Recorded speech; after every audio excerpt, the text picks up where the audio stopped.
Hey, ladies and gentlemen, our panel is filling up over here.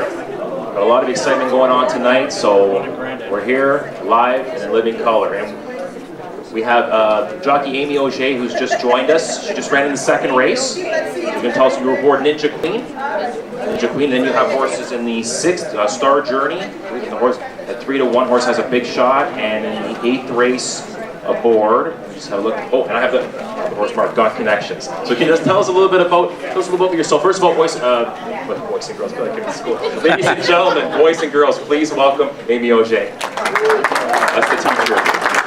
Tell us a little bit about yourself and the horses you have coming up, and any other advice you could give us. Good evening. I guess I started becoming a jockey end of September of last year. I've ridden about 45 races or so. I've had 2 seconds, two firsts, a couple seconds, and a couple thirds. I've been riding racehorses for the past 6 years now, and I just love it. I just come here every day, and it's a lot of fun. In the sixth race, I guess I got Ninja Queen. Star Journey. Sorry. I've been breezing this filly the last few months there. In the morning, we took off the blinkers. She had the blinkers on in the morning, and now we took them off. She ran last time without as well, and she finished stronger, came running hard. Now we're taking her a little bit longer, taking her 7 furlongs this time, and hopefully she can get up there and win. And Got Connections in the 8th. Last time out, everybody's got him favored tonight. Last time out we went a shorter distance. Came out of the gate a little slow, but came running pretty hard down the lane. Finished third, I believe. Yeah. And tonight we're going to take him 2 turns and hopefully get him out of the gate and just see if we can keep running and finish in front. Well, based off the reason why I marked this horse, well, I like the lighter weight going long.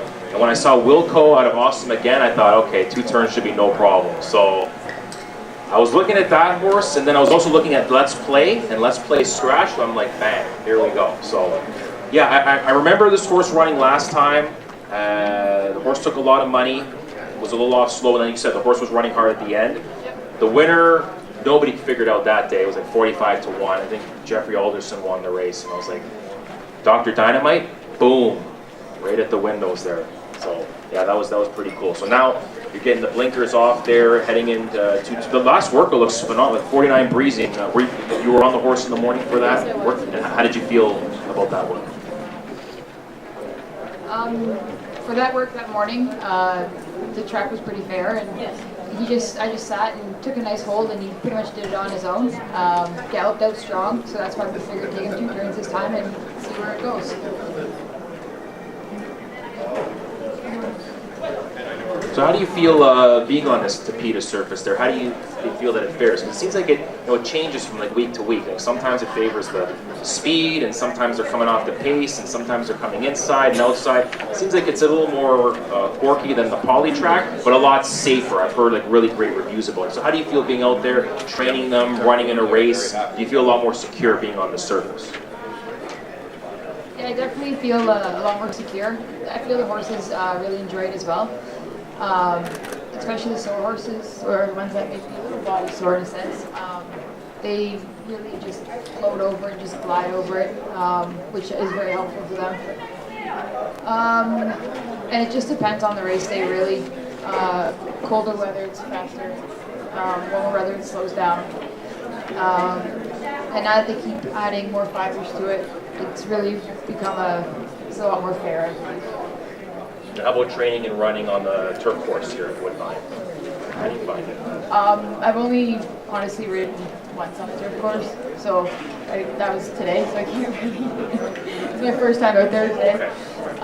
But at the same time, it was good for the horse. She ran well on it, and yeah. And I know that they now at Woodbine they're doing this whole Euro Turf series, and they've done some trial runs. They've done a couple of actual races. Now, how do you feel about that? You know, now doing the whole clockwise thing. From watching a couple of the races, it feels as though like you have to make your move along that strip because once they hit that last bend, that's it. So these closers, I think they're a little bit at a disadvantage. Any thoughts on that? Yeah, you definitely have to prepare yourself going into that turn. In the morning time, we are breezing them the wrong way, 3/8, just to prepare them so they can get used to going the wrong direction. You have to kind of take the turn a little bit more wider so that they can gather their legs underneath them and travel and not completely blow out the turn. And the wire is right after the turn too, so you have to be prepared and actually be making a move. And it's a lot of planning as soon as you come out of the gate because it's very fast. It's 5/8 of a mile, and you just have to completely be planned out and organized of what you're doing before you even come out of that gate. Like you said there, you have to plan it out, like be a strategist, like kind of figure out when to make the move at the right time in order to get yourself in the winner's circle. Now, that's very exciting to see something different, something fresh here at Woodbine with this new type of racing. And we also have some really great racing at Fort Erie, like the Fort Erie dirt and turf. Have you had many races at the Fort? I've actually just started riding a lot more at the Fort. The dirt track and the turf track are a lot different surfaces than what they are here. Some horses prefer the dirt over the Tapeta, and the turf course is a lot different as well. It's a lot more firm. And it's a longer stretch there too, so you get a little more time to plan when you're coming out of that turn to gather up and make a move with your horse. Anthony, I just had a quick question for Amy as well. The horse that you ride in the last race, Amy, you rode the time before. Was it your suggestion to take the blinkers off, or was it the trainer's decision? I know it ended up being the trainer's decision, but did you suggest maybe taking the blinkers off? I did suggest taking the blinkers off. It just sort of seemed like he wanted to be able to see more around him, especially during close parade and warm-up. He was kind of looking constantly, and horses were coming by him in the warm-up, and he just wanted to see what he was doing and horses around him more.